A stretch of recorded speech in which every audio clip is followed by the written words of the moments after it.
Hola a todos, queridos amigos. Bienvenidos a un nuevo programa de Short Time, un breve tiempo para reflexionar. De nuevo, encantado de estar contigo. Bueno, sabéis que emitimos desde el 100.2 de FM en Radio Amanecer Málaga, la sintonía que te acerca a Dios. Emitimos desde el 97.7 de FM, Estéreo Visión Sevilla, la generación de cambio. Las Iglesias del Monte, Proyecto Vida, realizan y producen el programa con mucho cariño para ti.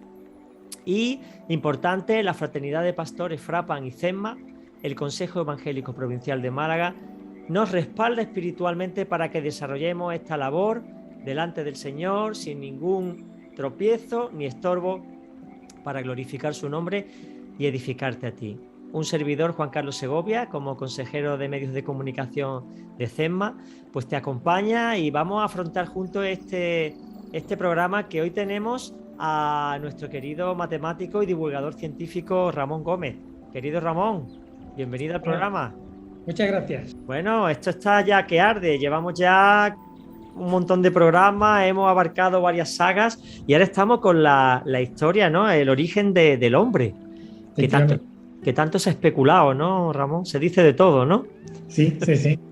Pero tú nos estás explicando muy bien, concretamente con datos científicos y arqueológicos, realmente el tiempo que tiene el hombre en la Tierra. Estuvimos hablando en el programa pasado del origen del hombre y nos interesó muchísimo los registros fósiles que hay y que indican de la edad que tiene. Si alguien quiere ver el programa, pues ahí está en YouTube o en tu canal, Impacto Génesis, puede escucharlo. Y hoy vamos a ver los fósiles primates. Efectivamente. Hay un debate muy grande y que hoy Ramón nos va a desvelar y a aclarar un poquito. Así que adelante, Ramón, cuando tú quieras.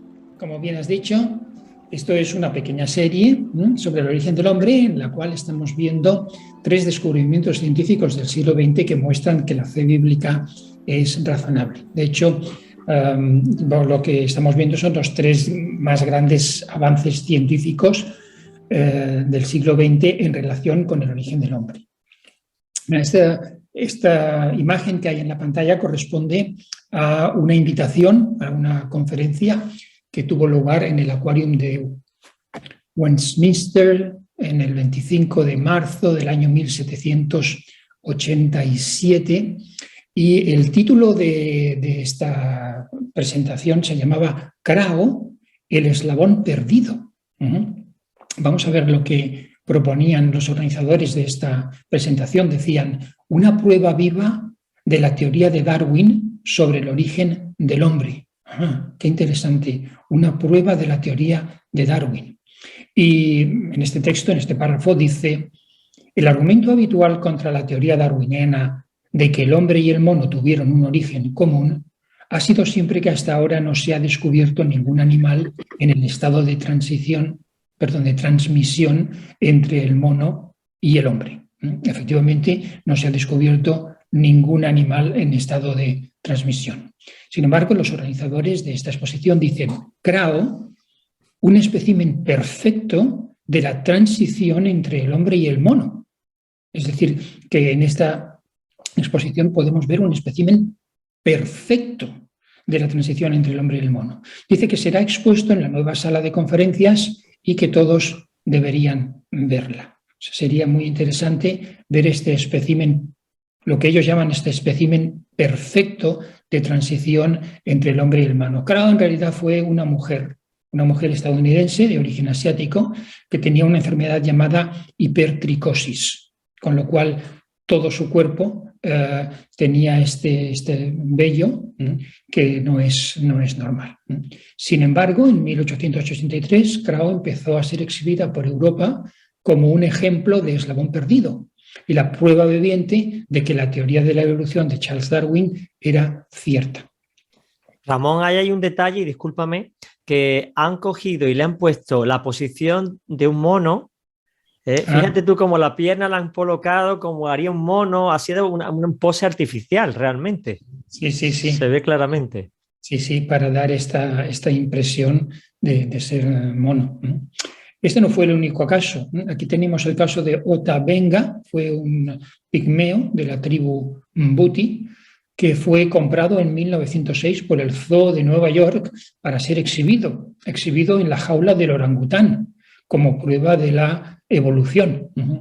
Y en pocas semanas 200.000 personas visitaron a este joven, un ser humano, que estaba enjaulado junto con animales. Qué increíble.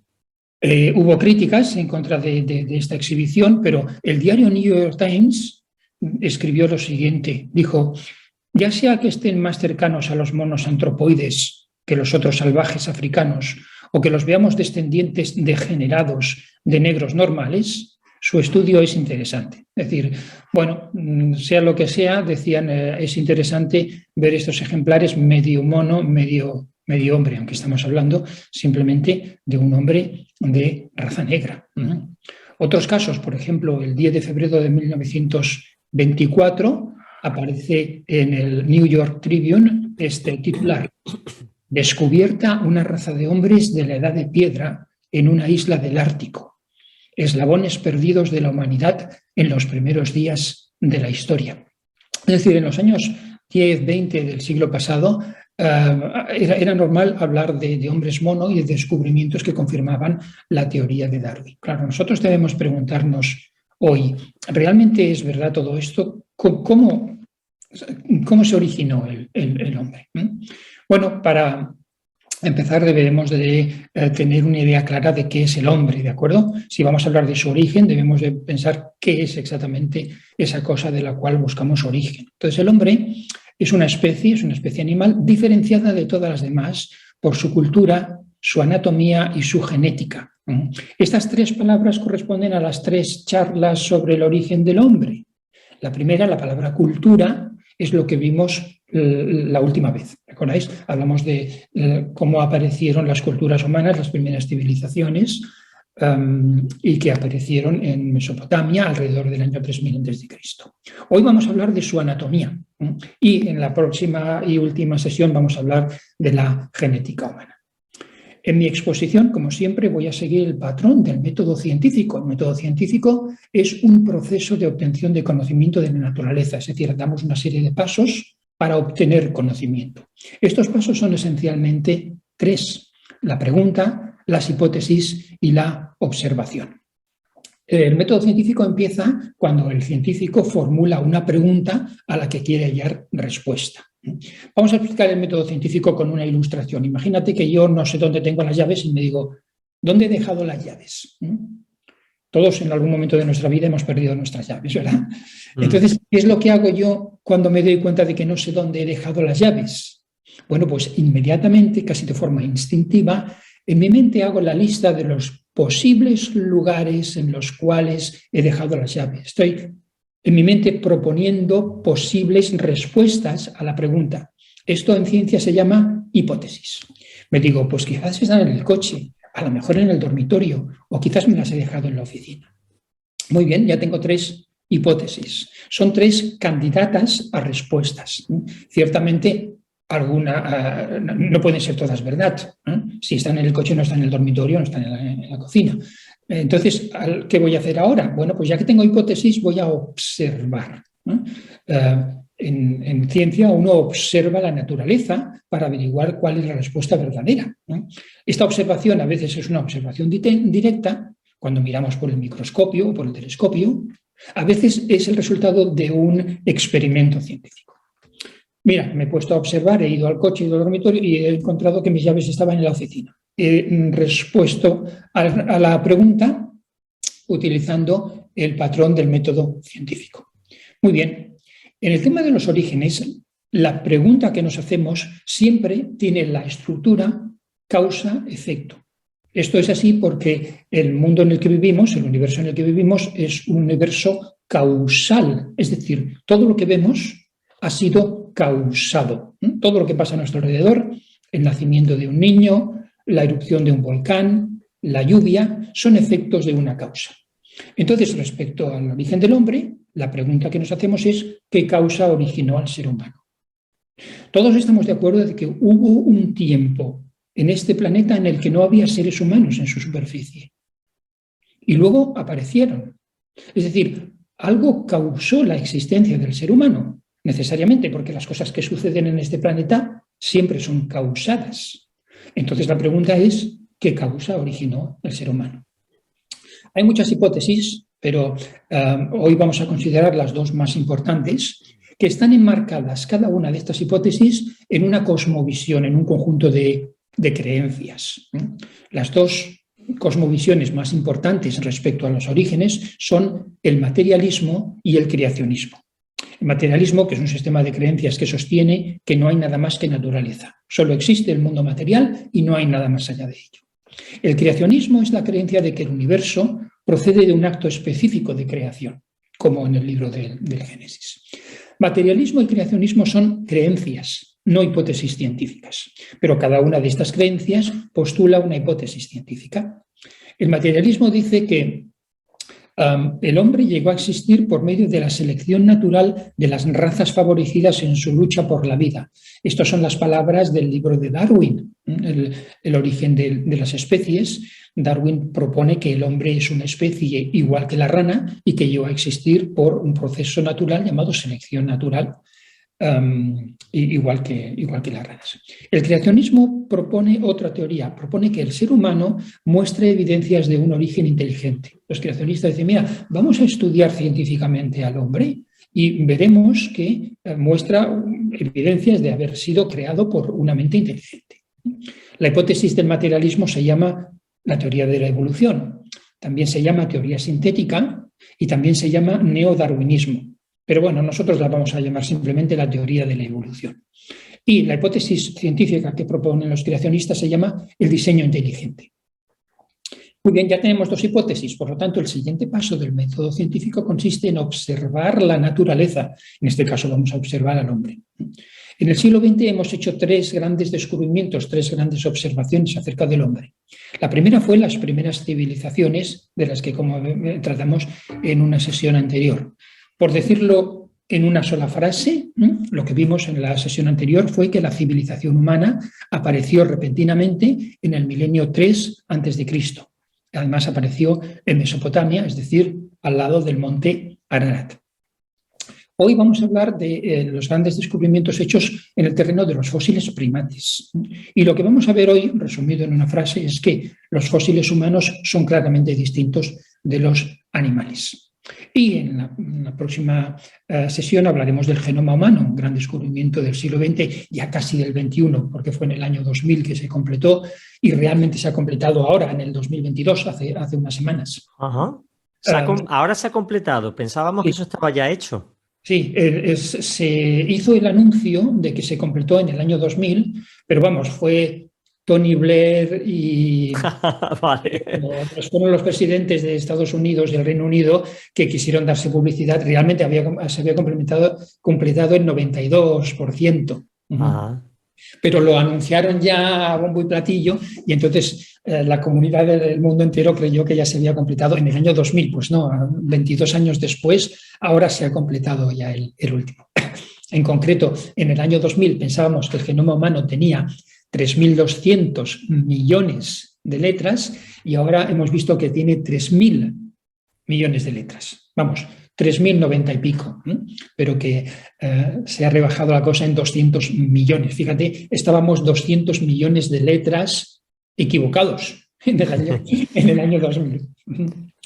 Muy bien, la idea principal que quiero defender sobre el origen del hombre es que el ser humano muestra claras evidencias científicas de un origen inteligente. La aparición de las primeras civilizaciones en el milenio 3 a.C.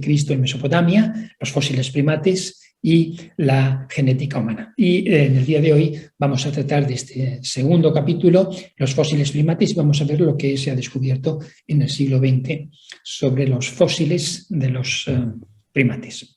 Antes de empezar, unos conceptos previos, vamos a refrescar nuestra memoria, vamos a hablar primero de qué son los primates.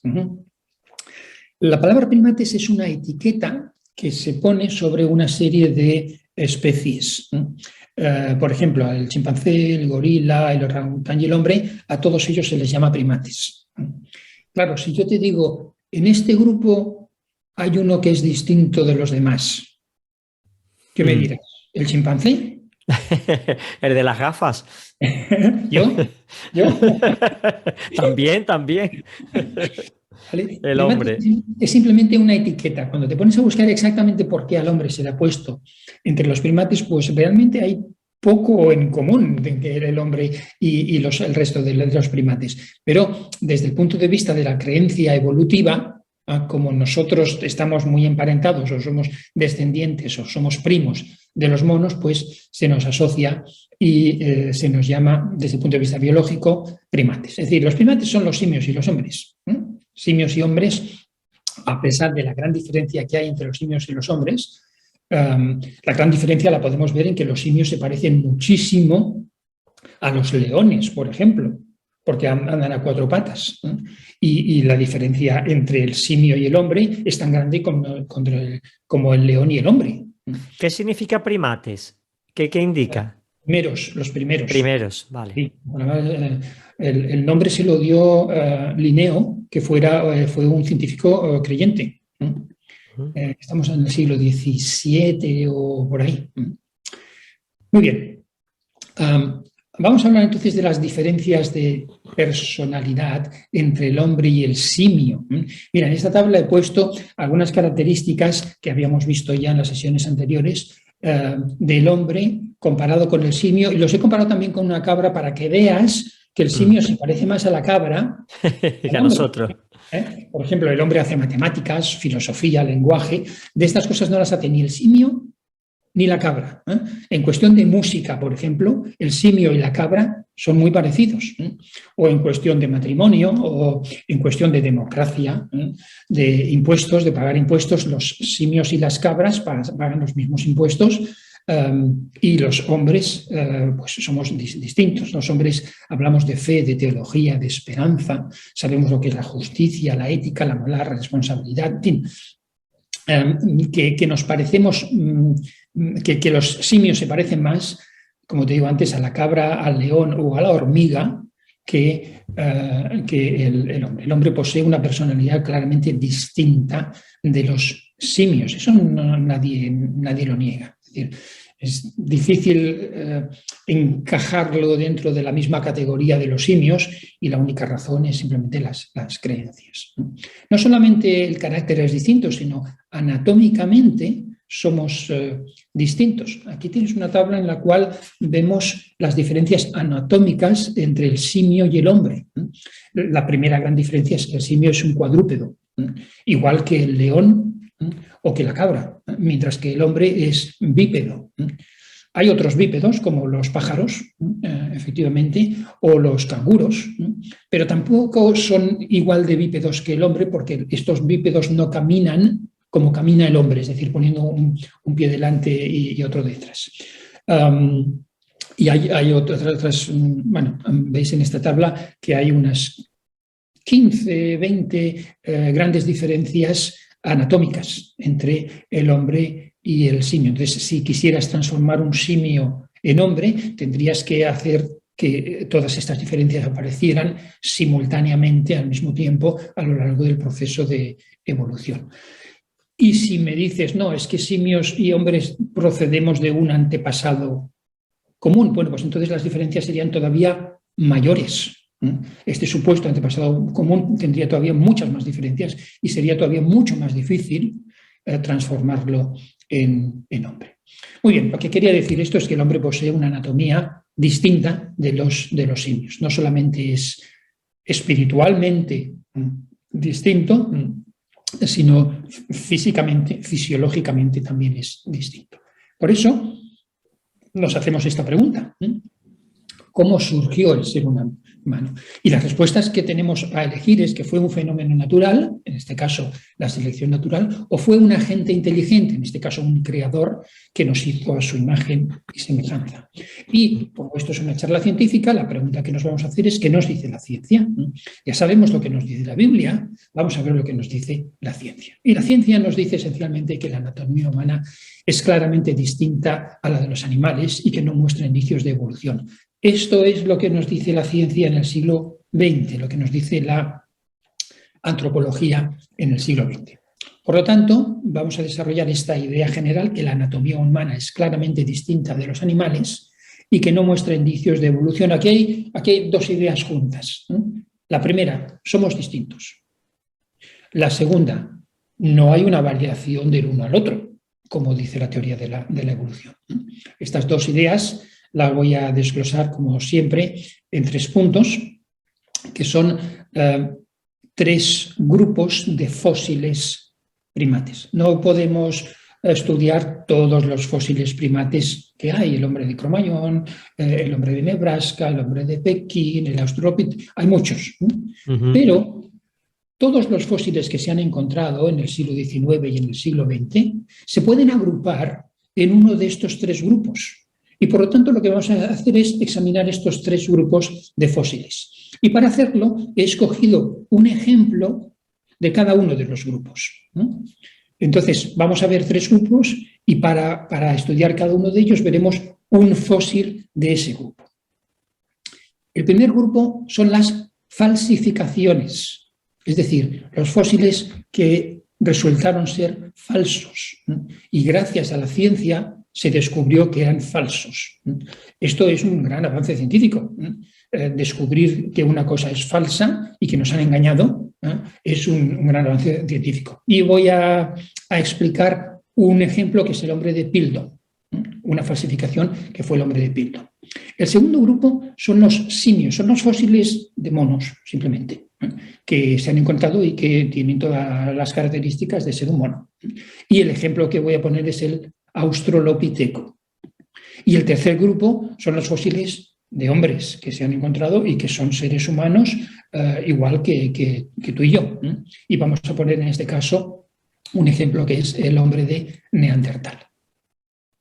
Vamos pues con las falsificaciones, vamos pues con el hombre de Piltdown.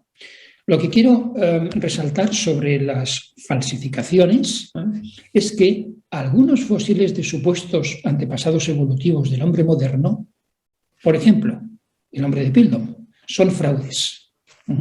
Y gracias a la ciencia podemos saber hoy en día que son mentira. Mira, esta es la portada del periódico The New York Times del 22 de diciembre de 1912.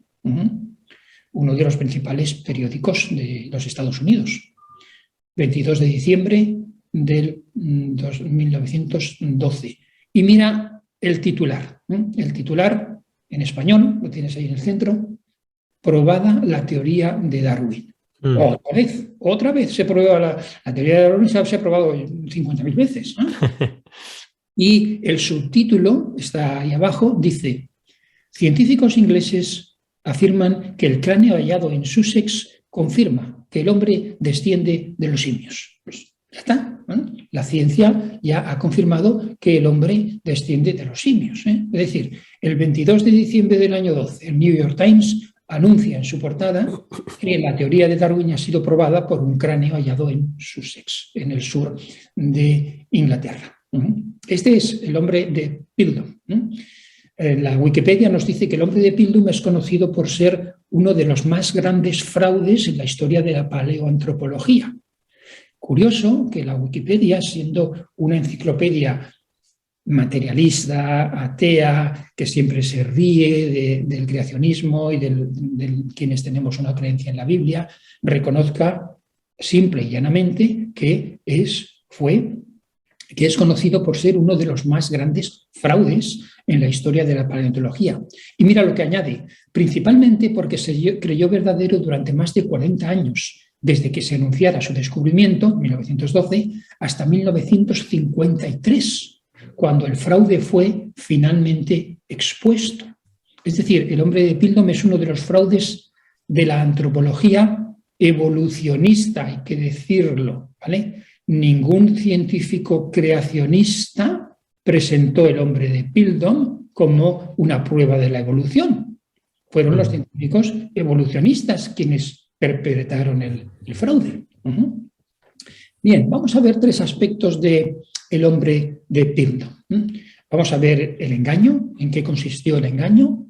Vamos a ver los engañadores, quienes engañaron, y vamos a ver los engañados, quienes fueron engañados por este fraude. En primer lugar, vamos a ver el fraude. ¿En qué consistió exactamente el engaño de Piltdown? Aquí lo tienes, de Illustrated London News. A ver, tengo esto en español, sí.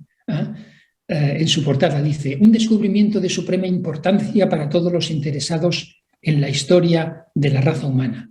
Y luego añade: no hay lugar a duda, no hay lugar a duda, no hay lugar a duda que estos huesos representan a un hombre que debe ser reconocido como un eslabón con nuestros remotos ancestros, los simios. Otra vez el 28 de diciembre de 1912. Es decir, que los medios de comunicación presentaron al hombre de Piltdown como una prueba de la evolución, no solamente en el año 1912, lo estuvieron haciendo hasta el año 1953, más de 40 años. Aquí tenemos la revista Nature. La revista Nature es una de las dos revistas científicas más importantes de los Estados Unidos, del mundo inglés, de habla inglesa. Una es Science y la otra es Nature. Y ahora, este artículo que vemos aquí, pues fue del marzo de 1950. Y el título del artículo es Nueva evidencia de la antigüedad del hombre de Piltdown. Es decir, por si no había evidencias hasta entonces, 40 años de estudio, aparece nueva evidencia. En el año 1950. Vamos a ver lo que dice. Dice: los resultados de la prueba del flúor han aumentado considerablemente la probabilidad de que la mandíbula y el cráneo representen a la misma criatura. Fíjate que estamos hablando de una prueba científica, la prueba del flúor. Y dice: la fecha relativamente tardía que indican las pruebas sugiere además que el hombre de Piltdown puede haber sido un homínido especializado tardío. Es decir, a partir de la fecha ya deducen qué tipo de organismo es. ¿Cómo lo pueden deducir a partir de la fecha? Bueno, pues porque creen en la teoría de la evolución, creen que la evolución es cierta.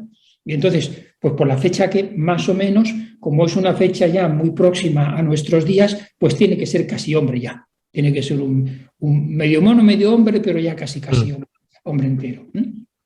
Todo eso solo por la fecha.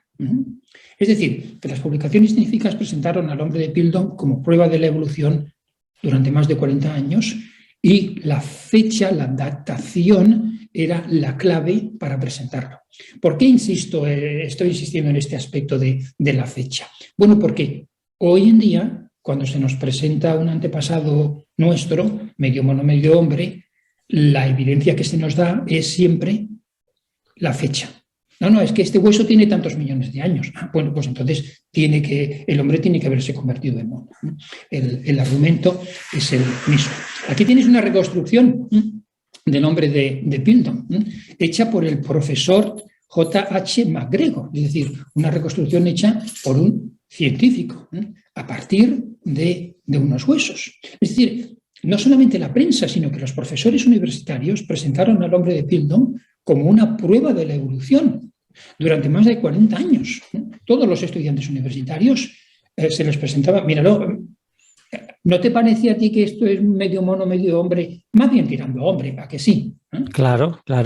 El dibujo. ¿Por qué le llamaban de Piltdown? ¿Por el lugar donde aparecieron los restos? Sí, el lugar donde aparecieron, el lugar donde... Ahora lo veremos el lugar donde aparecieron, por qué aparecieron en ese lugar, cómo aparecieron en ese lugar.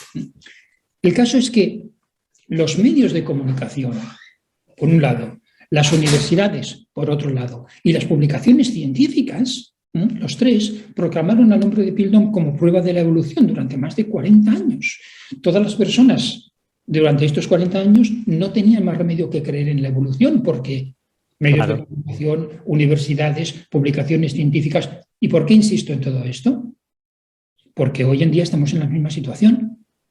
Llegamos a creer en la evolución por los medios de comunicación, por las universidades, por las publicaciones científicas. Claro, luego vamos al domingo a la iglesia, leemos el libro del Génesis y en el libro del Génesis nos explica que Dios creó al hombre a su imagen y semejanza. Ajá. Y tenemos ese dilema: ¿voy a creer la Escritura, la palabra de Dios? ¿O voy a creer los medios de comunicación, las universidades y las publicaciones científicas, que son la palabra de hombre? Bueno, si en el caso de Piltdown hubieras creído la palabra del hombre, habrías creído una mentira. Claro. Y si durante esos 40 años hubieras creído a la palabra de Dios... Hubieras creído la verdad. Exactamente, ¿vale? Pues esa es la situación que tenemos hoy en día. Aquí tenemos los huesos del hombre de Pildon. A la izquierda ves que es parte de la mandíbula de un simio y a la derecha ves que es la parte del cráneo de un hombre. Lo que se encontró es la parte oscura. Es la parte oscura, no la parte clara. La parte clara es imaginado. Madre mía. Imagínate lo que se encontró y hasta dónde pudieron reconstruirlo. Esto es el museo, esto viene de un museo, dice, los dientes y las mandíbulas pertenecen a un orangután muerto hace 50 años. Y el cráneo pertenece a un hombre que murió entre 500 y 700 años. ¿Vale? Entonces los evolucionistas presentaron juntos huesos de orangután y huesos de hombre para hacernos creer que la evolución es verdadera. Entonces, en aquella época, ¿la datación por carbono 14 se hacía o todavía no? No. En aquel tiempo todavía no estaba suficientemente perfeccionada. Las dataciones radiométricas se perfeccionaron en los años 30 y 40. Por cierto, se le podría haber hecho la datación radiométrica a estos huesos ya en el año 40. Claro, eso decía yo. Sí, no sé. El caso es que, mira, esto es lo que dice el Museo Nacional de Historia de los Estados Unidos. Dice, los fragmentos de cráneo y mandíbula procedían de dos especies diferentes, un humano y un simio, probablemente un orangután. La mayoría de los hallazgos de Pildon habían sido teñidos artificialmente. Es decir, no solamente lo habían encontrado, sino que lo habían teñido, lo habían puesto un colorante para hacerlo más antiguo. Y incluso habían raspado algunas partes de los huesos, es decir, que lo hicieron a propósito, que no fue que se equivocaran, sino que de verdad querían engañarnos. Engañar. Fíjate qué interesante que estos huesos procedían de dos especies diferentes. Claro, encontraron un hueso por allí y el otro por allá y dijeron, son del mismo individuo. Claro, eso ya es una interpretación del hombre, eso ya no es un dato científico. Te lo digo esto ¿por qué? Porque dentro de un rato veremos al Australopithecus y veremos que se nos presenta una serie de huesos diciéndonos que son del mismo individuo. Ya. Cuando los huesos estaban uno por aquí y otro por allá, estaban a 15 metros de diferencia, de profundidad, distintos. Es decir, que los evolucionistas tiñeron intencionalmente huesos de orangután y de hombre para hacernos creer que la evolución es verdadera. Ese fue el engaño.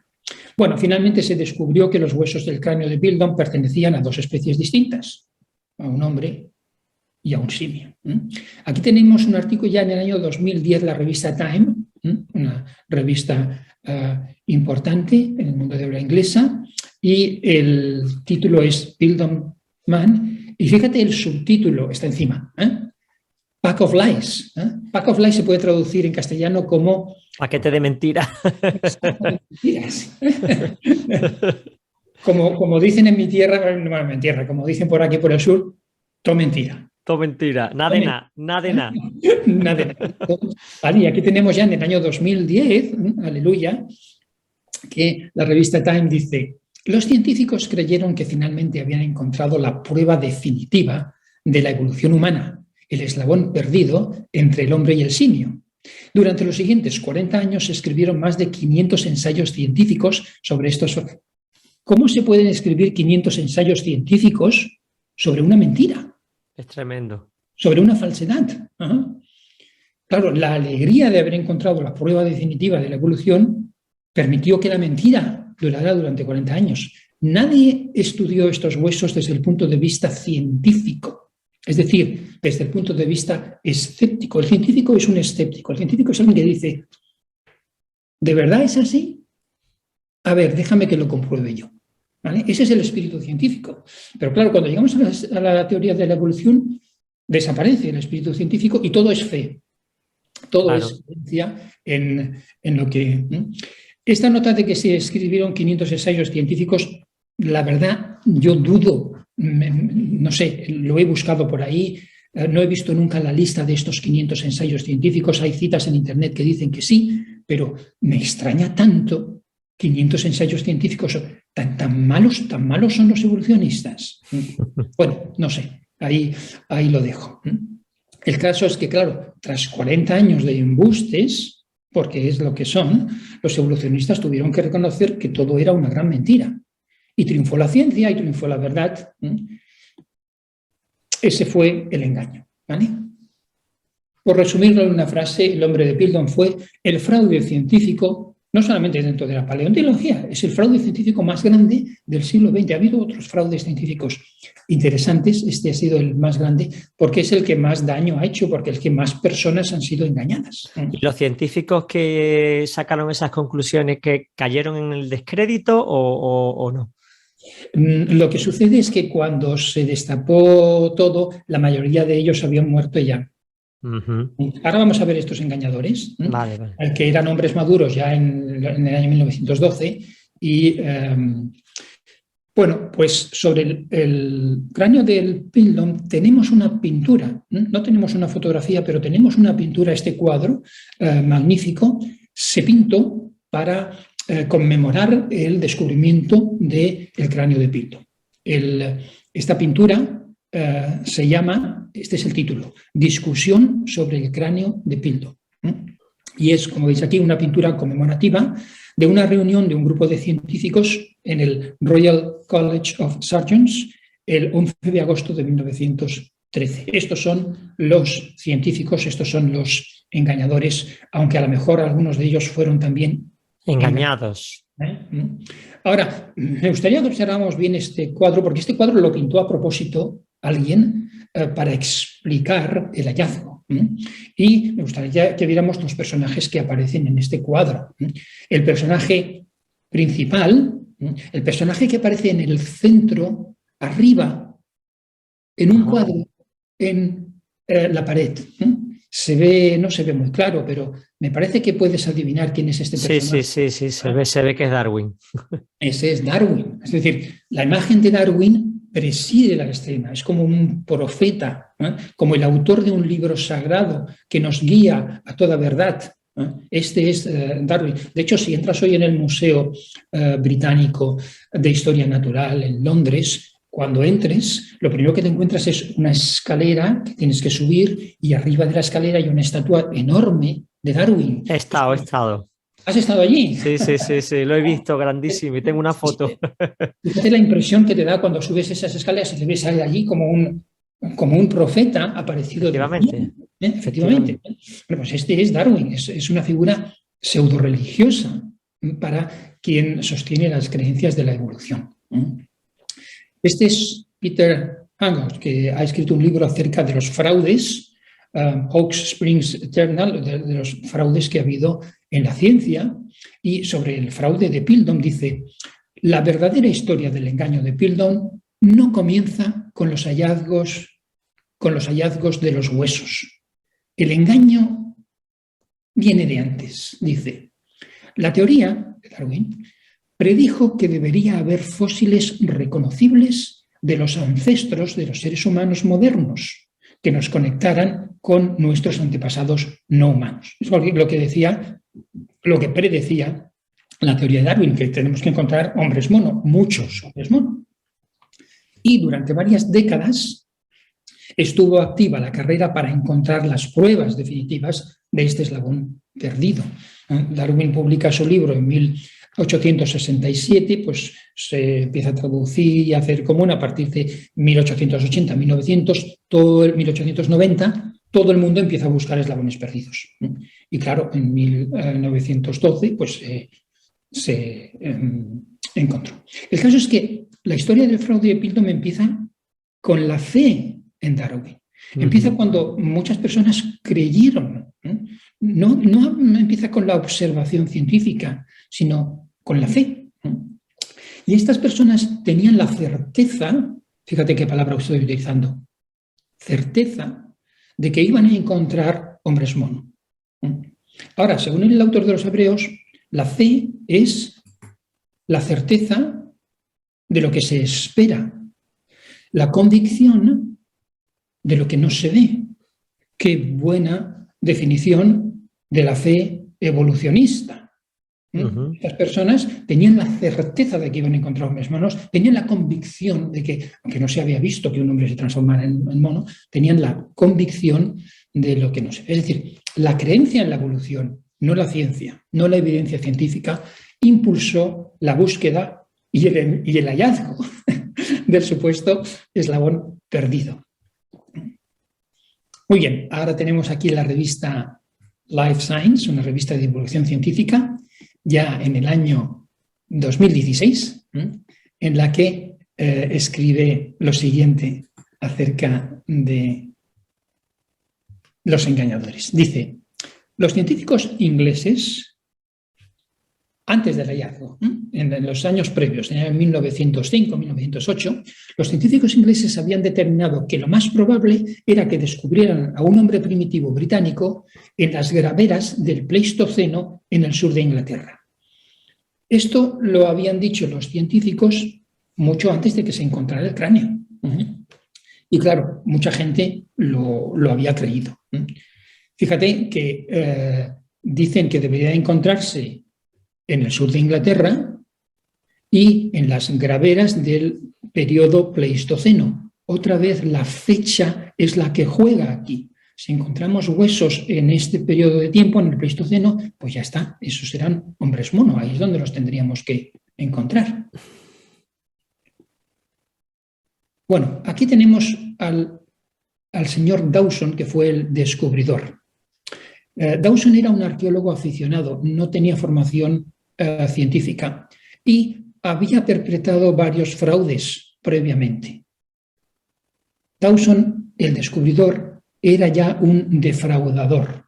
Lo que pasa es que nadie lo sabía en este momento. Después se investigaron los otros huesos que había descubierto Dawson antes y se vio que eran la mayoría fraudes. Pero aquí lo tenemos junto a Darwin, también en el centro de la imagen, porque fue el que descubrió. Realmente no los descubrió. Él dijo que se los había dado un obrero. Él no los sacó de la tierra.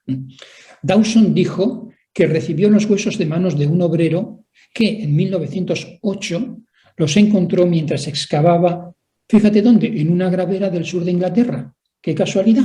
¿Gravera qué es lo que es, Ramón? Es una cantera de grava. Es un lugar donde hay grava, simplemente. Una gravera. Y claro, él dice que un obrero los encontró en el año 1908 y se los dio a él. Es decir, que él directamente no los obtuvo. El caso es que la historia contada por el defraudador coincidía con las creencias que habían sido asentadas y establecidas previamente. Aquí lo que estoy explicando es por qué la gente creyó en el engaño. Porque ya de antemano habían creído en la teoría de la evolución, ya habían creído en el hombre mono, antes del descubrimiento. Entonces, claro, falta que alguien venga con un hueso, claro, y todo el mundo cree. Es decir, eso, la historia contada coincidía con las creencias. ¿Por qué digo esto? Bueno, pues porque hoy en día está sucediendo lo mismo. Las historias que cuentan respecto a los australopithecus coinciden con las creencias y son creídas esas historias. Claro que sí, pero es porque previamente nos hemos tragado la píldora. Claro. Es decir, que la historia contada por el evolucionista Dawson fue creída no porque aportó pruebas científicas innegables, sino porque coincidía con las creencias establecidas. Eso me recuerda, Ramón, a las reliquias. La copa de que tomó el Señor, el Santo Grial, todos son reliquias, pero basadas en unas creencias. Realmente no hay prueba científica de que eso realmente fuera el vaso con el que Jesús bebió el vino, ¿no? Exactamente. No sé si fue Lutero el que dijo que en Europa se conservan restos de 20 de los 12 apóstoles. Exacto. Los sitios donde están enterrados los apóstoles y salen 20, o bueno, no me acuerdo cuántos eran. Igual que de las astillas de la cruz de Cristo, hay millones. La Vera Cruz, ¿no? Si juntas todas las astillas tienes 200 cruces, por lo menos. Efectivamente. ¿No? Bueno, esto me recuerda a mí las palabras de un marxista ateo llamado Richard Lewontin, que dice, tenemos un compromiso previo con el materialismo, tenemos un compromiso previo con el materialismo, tenemos una creencia, partimos de nuestra creencia materialista. Si tú vas a leer el periódico El País, la sección de ciencia tiene como título Materia. Porque los redactores del País tienen un compromiso previo con el materialismo. Dice, no es que los métodos de la ciencia nos obliguen a aceptar una explicación material. Es decir, cuando hablamos de los orígenes, no es la ciencia la que nos obliga a aceptar una explicación material, sino que nos vemos obligados por nuestra adhesión a priori a causas materiales a crear un aparato de investigación que produce explicaciones materiales. Claro.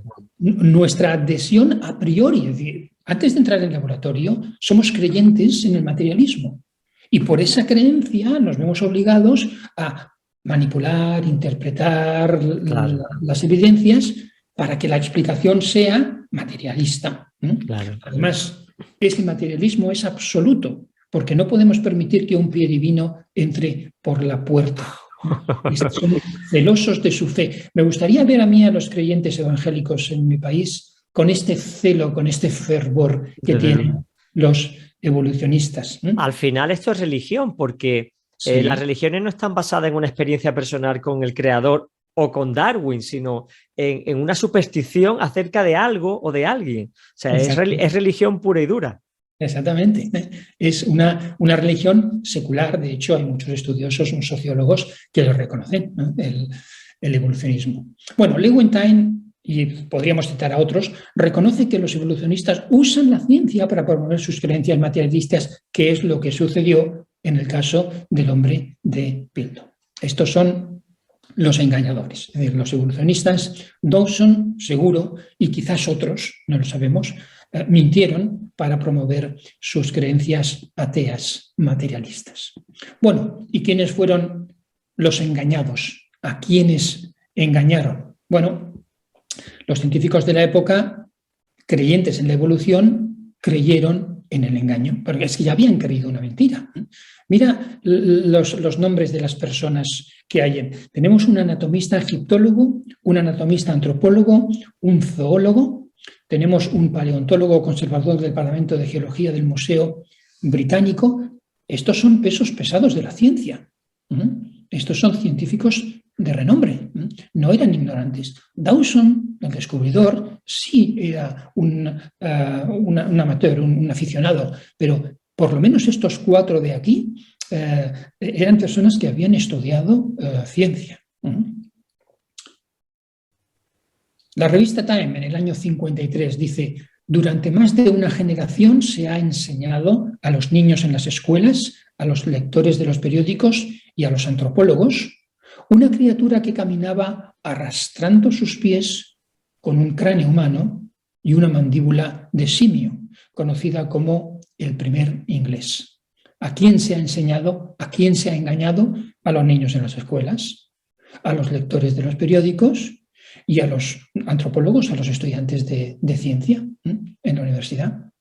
Es decir, que durante más de 40 años los evolucionistas enseñaron una mentira, es decir, el hallazgo de un hombre mono, en escuelas, universidades y medios de comunicación, en el nombre de la ciencia.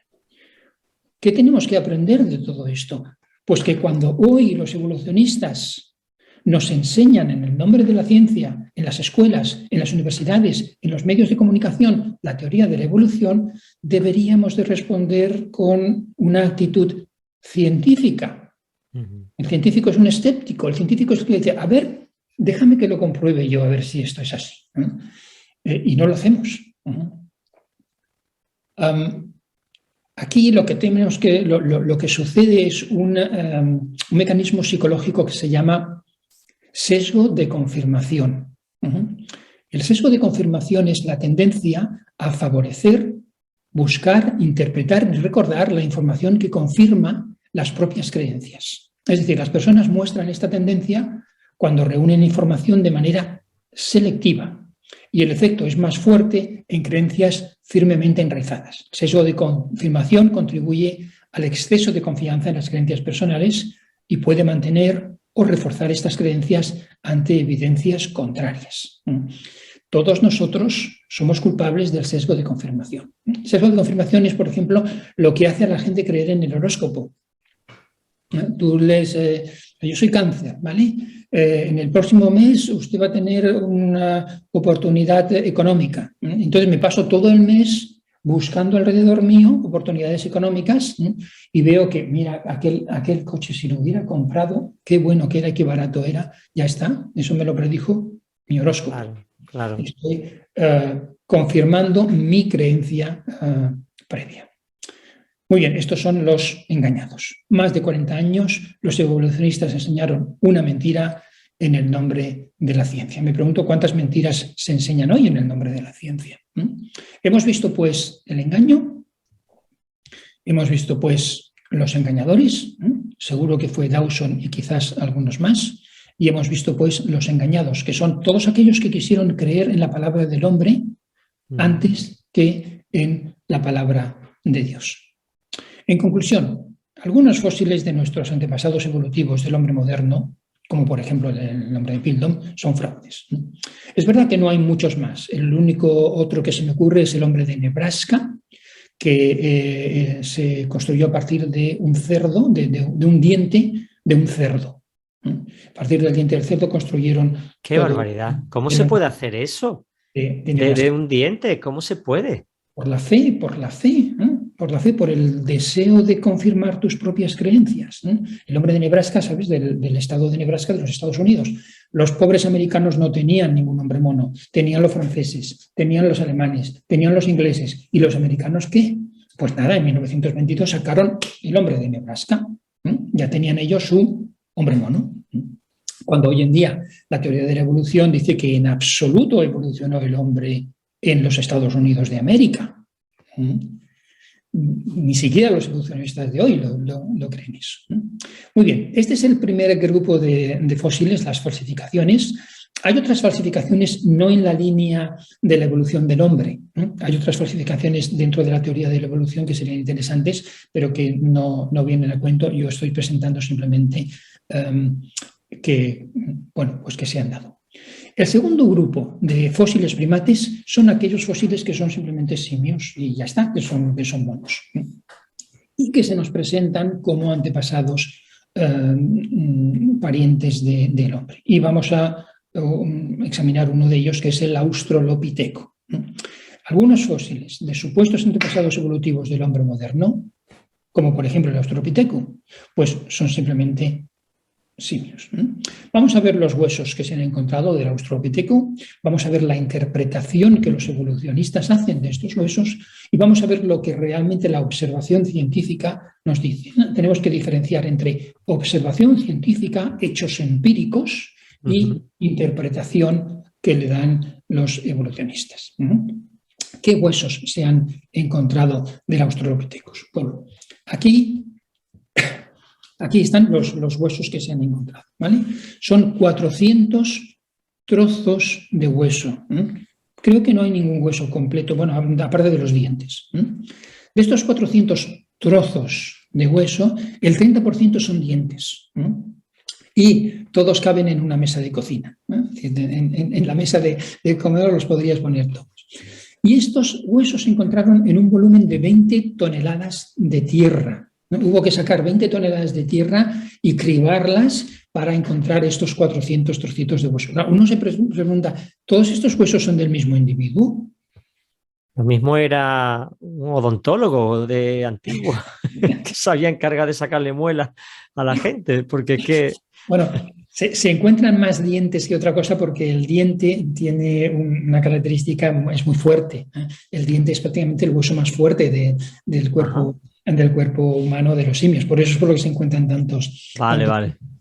Pero vamos, los dientes no nos sirven para saber si estamos hablando de un simio, de un mono, o de un hombre mono, de lo que sea. El caso es que realmente huesos, lo que se dice huesos, pues no sé si se ha encontrado alguno entero, aparte de los dientes, eran trocitos de hueso que tuvieron que recomponer. Y tampoco sabemos si pertenecían todos al mismo individuo o no. Ahora, esto es lo que se nos presenta. Este esqueleto se llama Lucy y es un conjunto de fragmentos óseos que representa el 40% de un esqueleto. Como te digo, no sabemos si todos estos huesos pertenecen al mismo individuo. A lo mejor estamos viendo aquí huesos de hombre y huesos de mono juntos, pues no, realmente eso no lo puede saber nadie. Pero lo que vemos aquí ya es una interpretación. Al poner estos huesos juntos y hacerles una foto, el científico te está diciendo que todos estos huesos pertenecen al mismo individuo, cuando eso no es una observación científica, eso es una interpretación. Por cierto, últimamente se ha descubierto que este hueso de aquí es una vértebra de un babún, de un simio. Es decir, que no pertenece al australopiteco. Estos son los huesos encontrados, un conjunto de fragmentos óseos que representa el 40% del esqueleto de un primate. Ahora vamos a ver la interpretación. ¿Cómo interpretan los evolucionistas estos huesos? Aquellos que has visto antes en la mesa de cocina. Aquí tienes a la izquierda lo que se ha encontrado y a la derecha, fíjate tú, a partir de los dientes te han sacado la cara de su esposa y de su hijo.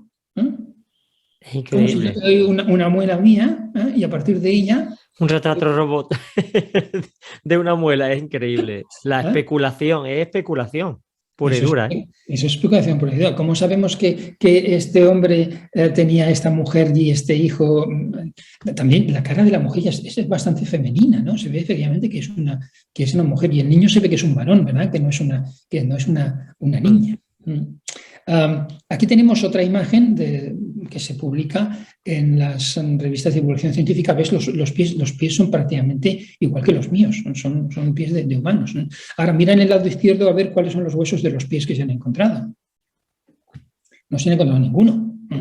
De Lucy no hay huesos de los pies, ¿vale?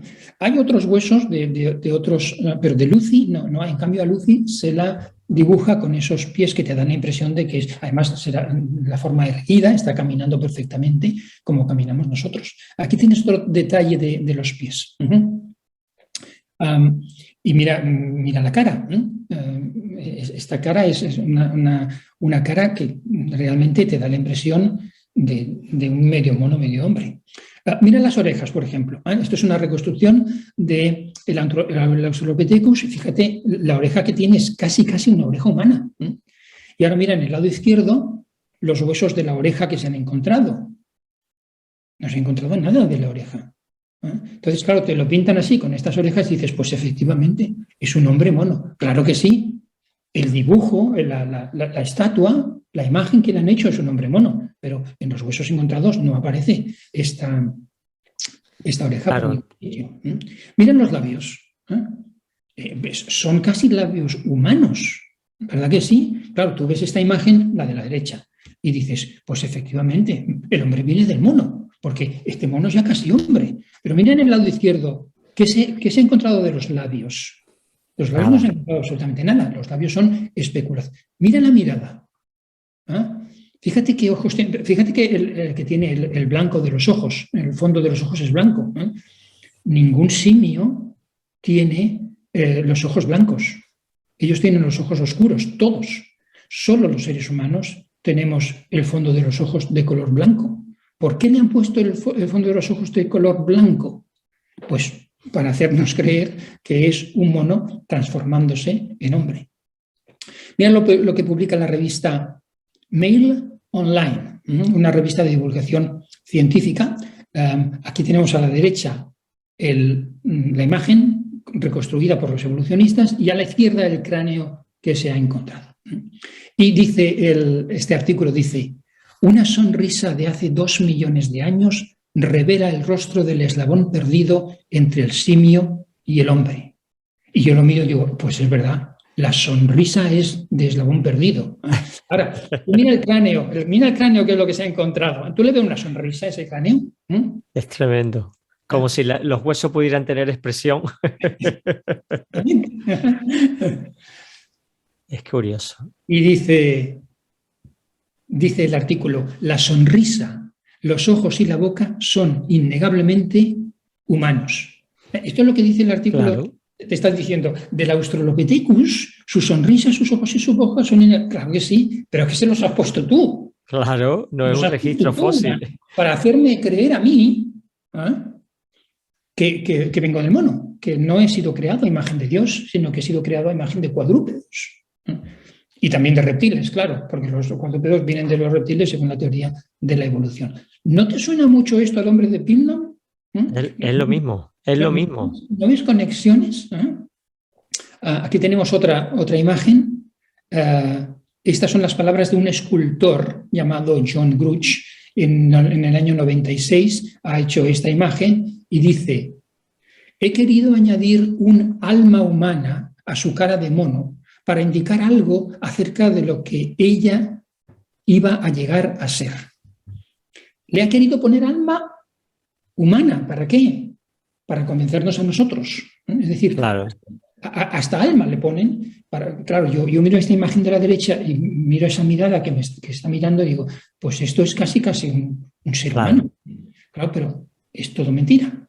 Es todo mentira. Pero claro, eso que nosotros dos vemos tiene que verlo todo el mundo. O sea, los científicos tienen que ver que lo otro es una interpretación del hallazgo arqueológico. Entonces, la pregunta que yo tengo es, si el de Piltdown se descubrió que era un fraude, ¿por qué no se analiza de que realmente ese cráneo no puede derivar en la escultura hecha? Que la escultura hecha no puede ser una prueba de nada. Ni ojos, ni alma, ni sonrisa. ¿Cómo se usan esos argumentos tan infantiles? Cuando les haces la pregunta directamente a ellos, te dicen, no, es que esto es una representación de lo que creemos que fue. Pero claro, pero te la dan por hecho. Es cuando les atornillas, es cuando les haces la pregunta. Pero en los museos, cuando se presentan estas imágenes, no hay un cartel que diga esto es una representación de lo que nosotros creemos que fue. No, te lo ponen así como un hecho científico. Y los niños que van a visitar los museos se lo creen, claro, como durante 40 años creyeron en el hombre de Piltdown. Entonces la creencia persiste y los museos, las universidades, las revistas de divulgación científica, pues lo único que hacen es reforzar esta creencia, que realmente, claro, es una interpretación. Es decir, claro, los rasgos humanos de las representaciones evolucionistas, los ojos, la oreja, los labios, ¿no? no provienen de la evidencia fósil. Ahí falta la palabra no se ve bien, pero realmente lo que estoy diciendo ahí es que no provienen de la evidencia fósil, provienen de la creencia. Ahora, vamos a observar realmente qué es lo que se ha descubierto. Aquí tenemos a la izquierda el cráneo de un bonobo, que es un simio, y a la derecha el cráneo de Lucy. Pues no hay una gran diferencia.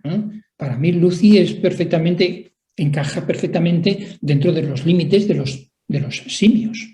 Realmente lo único que se ha encontrado son las partes oscuras. La parte clara es reconstrucción, pero aun reconstruyéndolo de la mejor forma, de la forma más evolucionista que se pueda, pues a mí me suena esto que es una variedad de un mono. Los huesos del cráneo coinciden con los de un simio, no coinciden con los de un hombre. Fíjate, los monos tienen un cráneo distinto del hombre en el sentido de que la columna vertebral, en el caso de los monos, entra de forma inclinada al cráneo, en el caso de los hombres entra de forma vertical.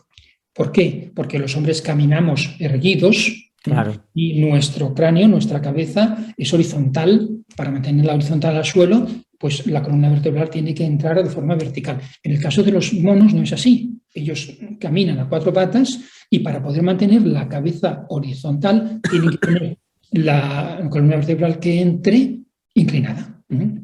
Ese es el caso de Lucy. La espina dorsal entra en el cráneo inclinada, como los monos, no vertical. Esto es lo que había dicho antes, que ahora ya se ha descubierto que como mínimo uno de estos huesos no pertenece a Lucy. Esta vértebra de aquí corresponde a otro tipo de animal. Aquí tenemos la representación de los huesos de Lucy en 2 museos distintos. En el museo de la izquierda, este se llama el Museo de la Creación, que está en Kentucky, vemos como los huesos de Lucy encajan perfectamente en la estructura del cuerpo de un simio. Y a la derecha vemos a los huesos de Lucy dentro de la estructura del cuerpo de un hombre. Es decir, los huesos no son definitivos, pueden pertenecer perfectamente a un simio y no pasaría nada, y muchos museos los representan como pertenecientes a un ser humano. Aquí tienes otra vez dos dibujos en los cuales vemos los huesos que se han hallado, que pueden encajar perfectamente en el cuerpo de un mono a la izquierda y en el cuerpo de un hombre a la derecha. Es decir, que los huesos no son definitivos. Y estas son algunas características de los huesos encontrados.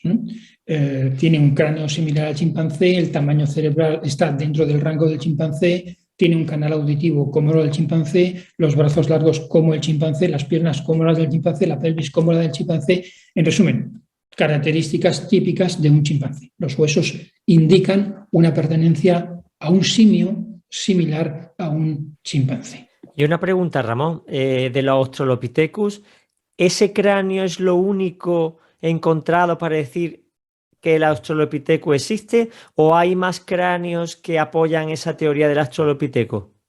Pues mira, hay un vídeo en YouTube muy interesante que responde a esta pregunta.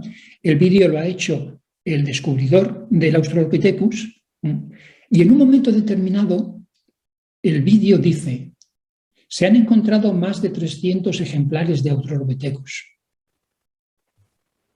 Y cuando se pronuncia esta frase, la imagen que aparece en el vídeo es de 300 esqueletos que van caminando. Ahora, uno se pregunta, ¿se han encontrado 300 esqueletos de Australopithecus? Si se lo preguntas te dirán, no son 300 esqueletos, se han encontrado 300 huesos. ¿Vale?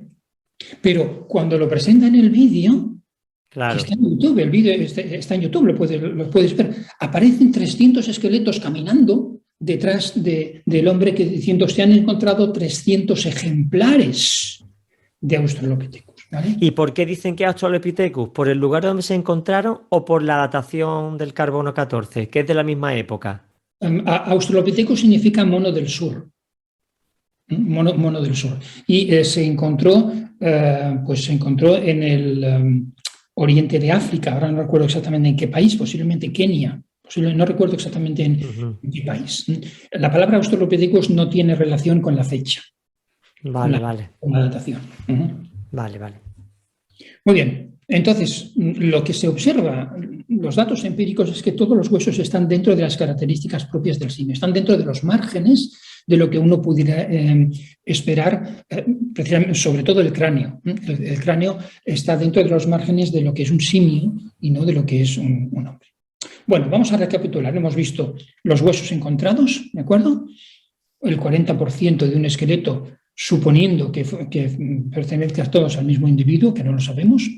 La interpretación que los evolucionistas hacen de estos huesos es que, bueno, le ponen rasgos humanos, como labios, ojos, pero estos rasgos no provienen de la evidencia científica.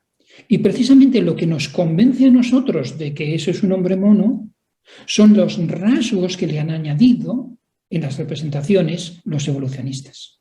Si yo te enseño los huesos tal como se han hallado, esa mesa de cocina, no me dirás, mira, pues esto es un hombre mono, porque son solamente trocitos de huesos que no sabes de dónde vienen. Y la observación científica, bueno, el estudio científico indica que todos los huesos están dentro de las características propias del simio.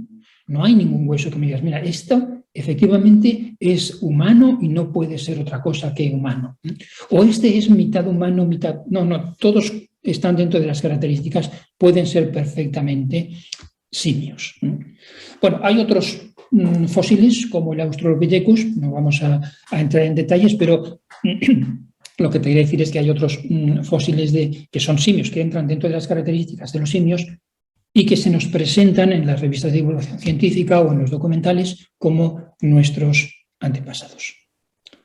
Svante Pavo es el director del Departamento de Genética del Instituto Max Planck de Anatomía Evolutiva. Él ha secuenciado el genoma del neandertal. Neandertal es un fósil plenamente humano, ¿no?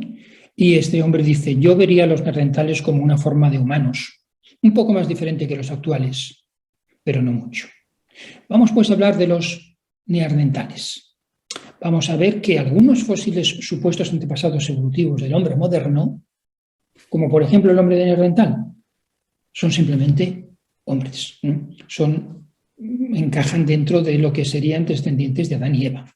Vamos a ver la anatomía del Neandertal, vamos a ver la tecnología del Neandertal y la sociedad del Neandertal. En primer lugar, la anatomía. Del Neandertal sí tenemos muchos más restos fósiles que del Australopithecus. Este es un equipo de científicos, curiosamente un equipo de españoles, que hizo un estudio sobre el Neandertal y lo publicó en la revista Smithsonian Magazine, es la revista del Museo de Washington, me parece, el 22 de septiembre del 2017.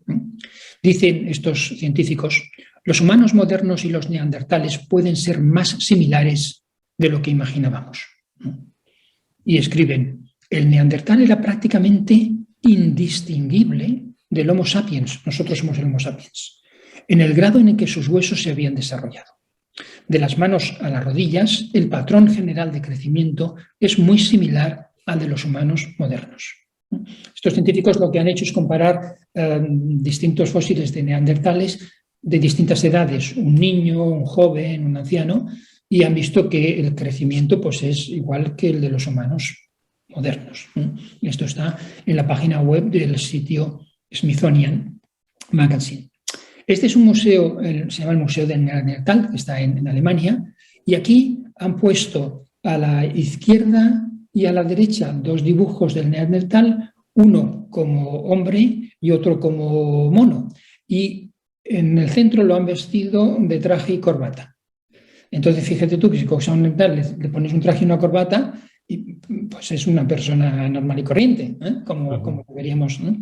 Claro, los huesos del Neandertal implican una pertenencia a un individuo plenamente humano. El dibujo de la derecha, pues también podrías ponerle todos esos aditivos como ojos, como labios, como pelo, ¿no?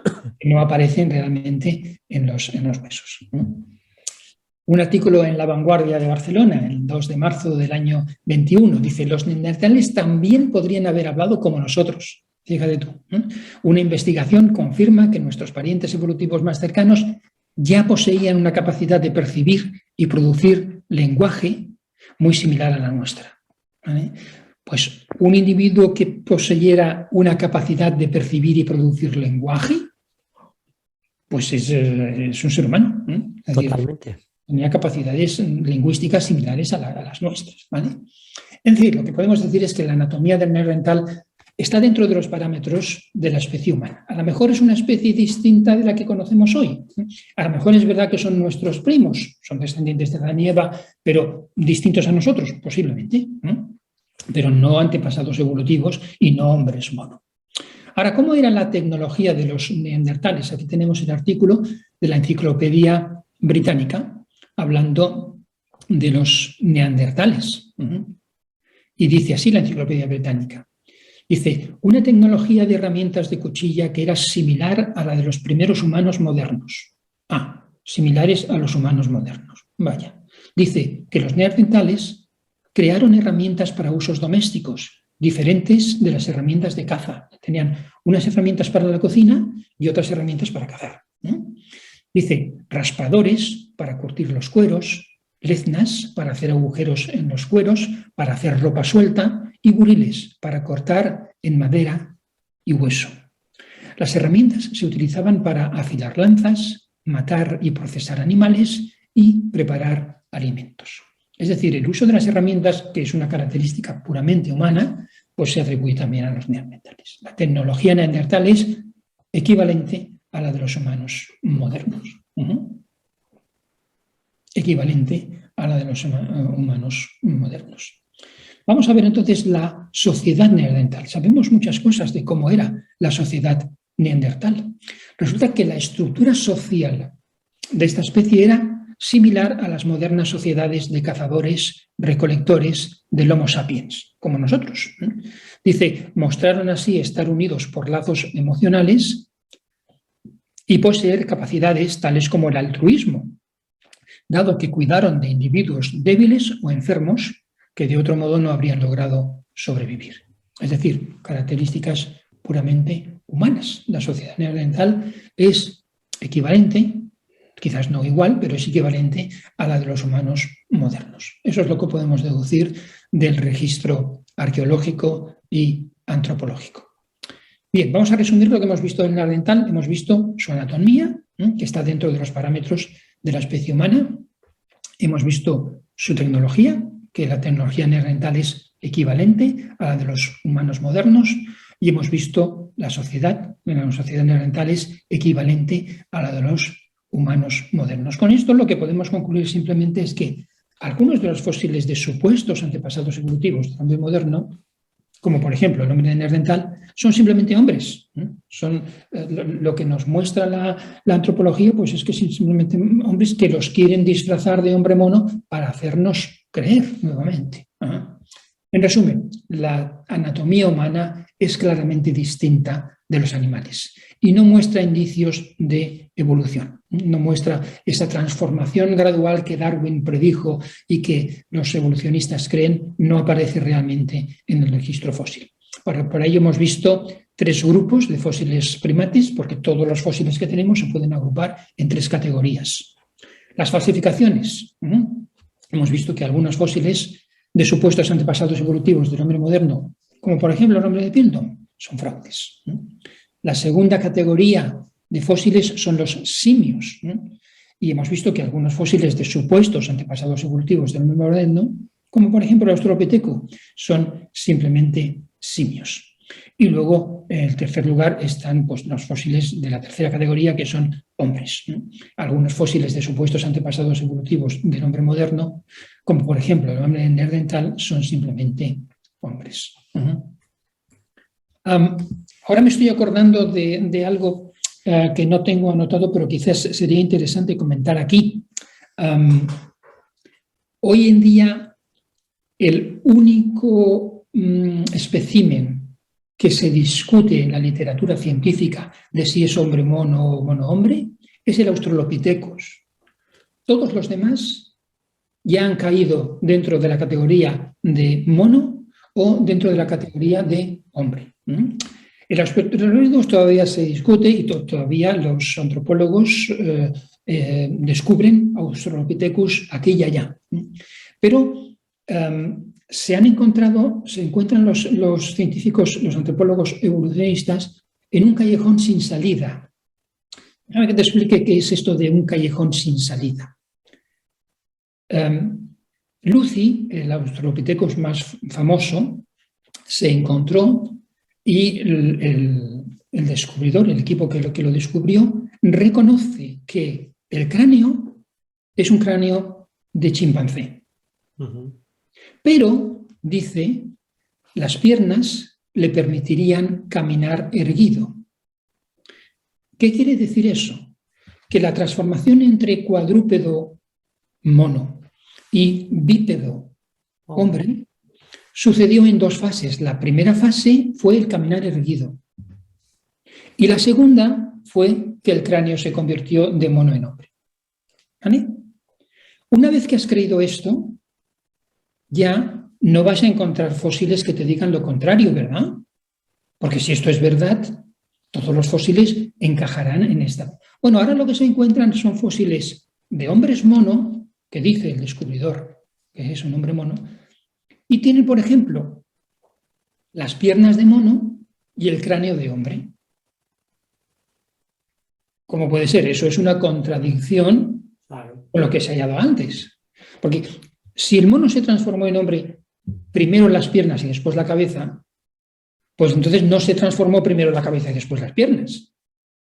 O una cosa u otra. Una cosa u otra. Bueno, pues ahora mismo la mitad de lo que se descubre es primero piernas y luego cabeza, y la otra mitad es primero cabeza y luego piernas. Te lo estoy contando así como si fuera una caricatura, ¿vale? De una forma muy sencilla, para que veas el callejón sin salida en el cual está metida la evolución humana, por lo menos quienes intentan hacernos creer que hemos sido creados a imagen de cuadrúpedos y de reptiles. Claro, la obsesión, Ramón, realmente es encontrar un híbrido, es decir, una mezcla entre simio y hombre, que es la obsesión, porque mientras te encuentres con simio y te encuentres con hombre, eso no demuestra evolución alguna. Y ahí es donde está, en animales que sean mitad de una cosa de otra, que muestre un cambio y una tendencia, y no lo hay. Los Sí, simios son simios y los hombres son hombres. y los hombres son hombres, ¿de acuerdo? Y los pocos que están ahí es porque tenemos muy poca evidencia científica, tan poca, que lo pueden interpretar como si fuera un hombre mono. Pero es que la interpretación, los ojos, la mirada, los labios, la oreja, todo eso no proviene de los huesos encontrados, esos son añadidos que se le han puesto. Claro. Muy bien, entonces la pregunta que nos estamos haciendo, ¿cómo surgió el ser humano? ¿Por un fenómeno natural o fuimos creados por un agente inteligente? Bueno, ya sabemos lo que nos dice la palabra de Dios y ahora ya sabemos lo que nos dice la ciencia. La ciencia nos dice que la anatomía humana es claramente distinta a la de los animales y no muestra indicios de evolución. ¿Recuerdas que el Salmo 19 dice que los cielos cuentan la gloria de Dios? En realidad, no solamente los cielos, sino la naturaleza, todo lo que vemos en la naturaleza muestra la gloria de Dios. Bueno, pues hoy hemos visto que la aparición de la anatomía humana repentinamente en la historia muestra la gloria de Dios. Es decir, con ello lo que estamos viendo es que la ciencia nos muestra la gloria de Dios. Aquí tenemos una cita de un profesor de orígenes humanos de la Universidad George Washington. Este dice algo que tú has dicho antes ya. Dice, hay una imagen popular de la evolución del ser humano que encontrarás en todas partes. A la izquierda de la imagen encontrarás un simio y a la derecha un hombre. Entre los dos hay una sucesión de siluetas que se vuelven más parecidas a los humanos. Nuestro progreso de simio a humano se ve tan suave, tan ordenado, en una imagen tan seductora, que incluso los expertos son reacios a abandonarla. Como nos entra por los ojos y queremos creerlo, claro, insistimos en creer. Es decir, la transformación de simio a humano es simplemente una imagen seductora. Estoy utilizando las palabras de un profesor universitario de orígenes humanos, ¿no? Dice, una imagen seductora. Este es Ernst Mayr, este es todavía más interesante porque este es uno de los fundadores de la teoría de la evolución. La teoría de la evolución tiene dos partes, diríamos, evolución 1.0 y evolución 2.0, como se le llama hoy. En los años 20, en los años 30, contribuyó a la creación de la nueva teoría de la evolución que se llama neodarwinismo. Fíjate, es muy curioso cómo se expresa. Dice, los primeros fósiles de Homo están separados de los Australopithecus por una gran brecha vacía. Esto es lo que estaba diciendo tú, no hay nada entre el hombre y el mono. Y lo está diciendo uno de los fundadores de la teoría de la evolución, Ernst Mayr. Dice, ¿cómo podemos explicar esta aparente saltación? Lo que tú me decías. ¿Cómo pueden los científicos creer que hay algo cuando realmente no hay nada? Pues dice el doctor Ernst Mayr, al no tener ningún fósil que pueda servir de eslabón perdido, por cierto que está reconociendo que no hay ningún fósil que pueda servir de eslabón perdido. Madre mía, qué declaración, ¿eh? Tenemos que recurrir al método consagrado de la ciencia histórica, la construcción de un relato histórico. ¿Qué quiere decir? Me tengo que inventar un cuento, te está diciendo. Claro, para llenar el hueco tengo que contar una historia falsa, pero que explique de que sí, que hay relación entre el fósil simio y el fósil humano, pero es todo una recreación. Como no tengo evidencias científicas, pues me invento una historia, ¿vale? Me invento una historia de que te dibujo una silueta y me crees. Claro que me crees, si me quieres creer, claro. Si quieres creer las palabras de los hombres y no confiar en la palabra de Dios. Es decir, la transformación de simio en humano es simplemente una historia seductora y lo reconoce. Este es el doctor Sergio Almécija, este es español, un profesor, un científico investigador principal de la División de Antropología del Museo Americano de Historia Natural. Dice, la mayoría de las historias del origen del hombre no son compatibles con los fósiles reconocidos. La historia que te cuentan es una cosa, los fósiles conocidos es otra, y no son compatibles. Dice, la narrativa de los orígenes de los homínidos es un enorme galimatías. No hay consenso alguno. No existe un consenso científico sobre el papel evolutivo desempeñado por estos simios fósiles. La mayoría de las historias sobre los orígenes humanos no son compatibles con los fósiles que tenemos en la actualidad. Y cada vez menos compatibles porque cada vez se van encontrando más fósiles que no encajan con la historia. Es decir, que la supuesta evolución del hombre a partir del simio no es compatible con las evidencias científicas del registro fósil. Otro artículo, también el Museo Americano de Historia Natural. Fíjate qué título ponen al artículo. ¿Por qué los fósiles de monos son vitales para entender la evolución humana?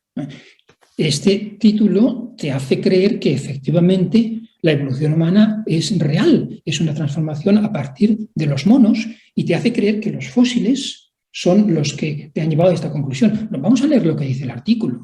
Dice el artículo, los investigadores descubrieron que la mayoría de las historias de los orígenes humanos no son compatibles con los fósiles que tenemos en la actualidad.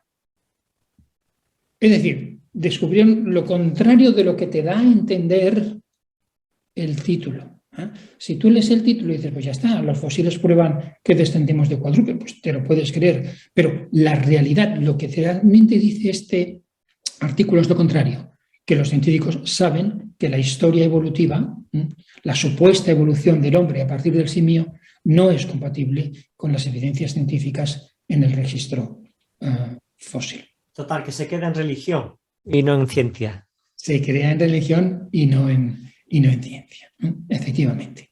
¿Qué es lo que nos dice la ciencia? Bueno, la ciencia nos dice, y esto es lo que vimos la última vez, ¿de acuerdo? Que hablábamos de la aparición de las civilizaciones humanas. Lo que vimos fue que la civilización humana apareció en la historia de forma repentina y diferenciada, en la fecha y el lugar que la Biblia predice. Ahí apareció la civilización humana. Hoy hemos visto que la anatomía humana es claramente distinta de los animales y que no muestra indicios de evolución. Los fósiles que tenemos o son de mono, o son de hombre, o no son definitorios y no muestran ni una cosa ni otra. Muy bien, pues la próxima vez veremos la genética humana. Y veremos que la genética humana muestra evidencias de un origen inteligente. Ahora yo lo que pediría a quienes están escuchando esta presentación es que decidan a la luz de la evidencia científica, ¿vale? Porque esto es una charla científica. La evidencia científica nos dice que la civilización humana aparece repentinamente en la historia. La evidencia científica nos dice que no existen antepasados evolutivos del hombre. Y la evidencia científica nos dice, lo veremos en el próximo capítulo, que el genoma humano presenta evidencias de un origen inteligente. Ahora, a la luz de estas evidencias científicas, ¿qué es más razonable creer? ¿En un origen material o en un origen inteligente? Esto es un llamamiento a la razón. También hacemos un llamamiento a la fe y al arrepentimiento, claro que sí. Pero en este caso estamos hablando de la ciencia y os pregunto, pensando razonablemente a la luz de esta evidencia, ¿qué es más razonable creer? Por eso es por lo que digo que la fe cristiana es razonable, porque encaja con las evidencias científicas. Respecto al origen del hombre, estas evidencias son las primeras civilizaciones, los fósiles primates y la genética humana. Ahora, ¿de verdad que la inteligencia, la espiritualidad, la sociabilidad humana surgieron gradualmente durante millones de años, causados por una sucesión fortuita de errores de copia ocurridos al azar, que es lo que nos dice la teoría de la evolución? ¿De verdad? ¿O no será que es cierto lo que dice la palabra de Dios, que creó Dios al hombre a su imagen? A imagen de Dios lo creó, varón y hembra lo creó, porque eso es lo que nos indica la Escritura y los descubrimientos científicos, naturalmente. Muy bien, con esto acabo mi exposición y os doy muchas gracias a todos por vuestra atención. No sé si tienes alguna otra pregunta. Bueno, más que pregunta, la verdad sorpresa, porque siempre me he preguntado, y mi mujer y yo comentamos, bueno, y los restos que se encuentran, el cromañón, el nardental. Yo de pequeño estaba viéndote la exposición y recuerdo una enciclopedia del hombre que tenía mi padre, y yo he visto la evolución y he creído porque la he leído, ¿no? Y resulta que tales evidencias están basadas más en especulación, creatividad y en fe que en evidencia científica. Luego, las bases de la evolución no tiene unas bases empíricas, sino unas bases especulativas, de creencia e incluso de sugestión también, porque hay una sugestión general de que tiene que ser verdad. Si todo el mundo lo dice es porque tiene que ser verdad. Es tremendo cómo este mundo está subjetivamente configurado y cómo realmente tenemos que acercarnos a la verdad que es Cristo para descubrir la verdad. Mientras no, estaremos perdidos en un bagaje, divagando y errando constantemente. Efectivamente, si te dejas llevar por las especulaciones de los hombres, vas a ir de un lado para otro, ahora es esto, ahora es lo otro, y al final todo es una mentira. Pues Ramón, muchísimas gracias por esta nueva masterclass. Me ha encantado y de verdad que nos ha sorprendido ver toda la falsedad que hay montada detrás de la evolución para hacernos creer en el fondo que Dios no existe. Pues hermano, un fuerte abrazo, muchas gracias de nuevo por este programa y nos vemos en el siguiente, que será el último ya. Sí, efectivamente. Y despediremos esta saga del origen el origen del universo, de la vida, de las especies y del hombre, en el nombre de Jesús. Un abrazo, Ramón, que el Señor te bendiga mucho. Un saludo, bendiciones. Y a todos nuestros oyentes, gloria a Dios, porque la ciencia avala lo que Dios dijo desde el principio, que creó a cada animal según su especie, que nosotros hemos sido creados a imagen y semejanza de Dios. Pues un abrazo, ya sabes que si quieres escuchar este programa de nuevo, lo puedes hacer a través del canal de YouTube Iglesia del Monte Proyecto Vida, y que la semana que viene nos vemos en un nuevo programa de Short Time, un breve tiempo para reflexionar. Un fuerte abrazo.